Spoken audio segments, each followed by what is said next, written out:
Hey guys, welcome to the first ever episode of Faintly Familiar. I'm Jacob Sigmund. And I'm Sarah Sigmund. Today we're going to be talking about the movie Rear Window.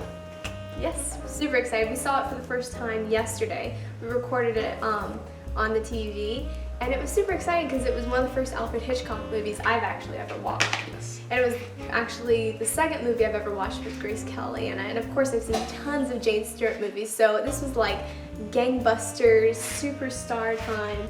It was a great movie though, great plot.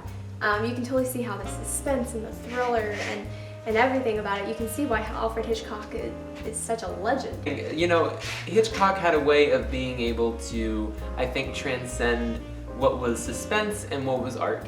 And those two things put together are an amazing combination, and I think it was very unique for him in that way, that he was able to deliver that to his audience in such a provoking manner.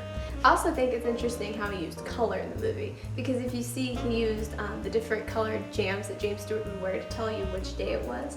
You could see that when the sun set, it was like, oh, a new day is about to go to night. That was very interesting. How Grace Kelly wore her clothes, like the bright lipstick, the black and white classic dress that's so iconic. Oh my gosh, her green suit, the red light in front of the apartment where Raymond Burr lived. You know, the funny thing is, and I think you pointed this out yesterday, was that basically till the end of the movie we don't even get to hear Raymond Burr's voice until he comes in and is trying to kill James Stewart. And it isn't until he picks up the phone and he calls Raymond Burr and sets him up to get him out of the apartment that you hear his voice for the first time. And you're like, yeah, so that's him. It was a very interesting choice though to wait till the end of the movie to hear the killer's voice, because I think there's a lot of power in that. You know, there's a lot of movies we would have heard the killer's voice maybe the whole movie or whatever. It doesn't have that same shock value, and I think for Hitchcock it really was about surprise. What's so funny is he has a great way of being able to make you feel like you know all those people that you might not have even heard the voices of. Like, you feel for Mrs. Lonely Heart, and you feel for the guy who's struggling to come up with music, and the girl who exercises who's like characters looking for love but never finds it. Another thing that I thought was really interesting about the film was the fact that there was certain themes to it, and such as when he was watching people through the window, and he was also dealing with his own relationship with Grace Kelly's character in the movie. One of the things that I thought was really interesting was that there was like a different, Hitchcock was basically telling you about the different levels of desire. You know, there was a newlyweds across the way, the girl who was exercising, and at the end of the movie we find out had a boyfriend the whole time who was like away in the military. Yeah. And so lots of different desire. Then there was the murder couple, a couple who slept outside on the balcony. I mean, the dog. Yeah, and then there's his own relationship, and I think all of those things together show you different aspects of love and desire, and that level of it that works within our society.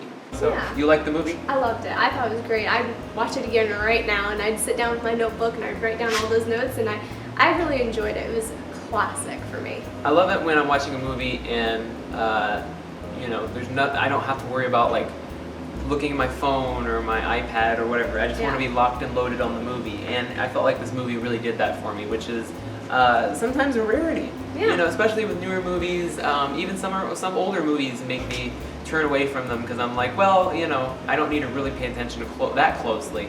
But this movie was one of those ones that from start to finish you gotta pay attention to 100% because there's just so much going on that you don't want to miss. Yeah, everything means something in this movie and probably in every Alfred Hitchcock movie, I'd assume. That's what I think. I haven't seen too many, but I'd say that's the truth. If you're not paying attention, then you need to. Otherwise, you're really missing out on some details. Yeah, definitely. It was a fantastic movie. I give it 2 thumbs up. 2 thumbs up for me, too. Yes. That's 4 thumbs up total. 4 thumbs up total. That's a special moment here on Faintly Familiar. Definitely. Yeah. I mean, there's going to be plenty more movies, though, to come from us. We are classic movie buffs. So yes, we are. And be sure to tune back into Faintly Familiar and follow us on Twitter, Faintly Familiar. We'll be posting and we'll be tweeting about when we have new videos. We'll be watching old movies on TCM. Hopefully live tweeting along with it. Yes, hashtag TCM Party. Make sure you follow and you watch our tweets because we're here. We're here to talk with you. This is our conversation with you, the viewer. Like and thumbs up and comment and subscribe and everything. We would have a conversation with you about these old classics that are new to us. Yeah. Thank you so much for watching, guys. If you enjoyed this video, give it a thumbs up and don't forget to subscribe because every week we're going to be coming out with about 2 of these. Yes. And so you never know what we're going to... Who are we going to review next? Exactly. Which classics next? It's a mystery. We're keeping you guys on the hook. Mystery. This is a Hitchcock thing. We're keeping you guys on the hook. Suspense and thriller. Yes, exactly. Thank you so much for watching, guys. We'll see you next time. Bye.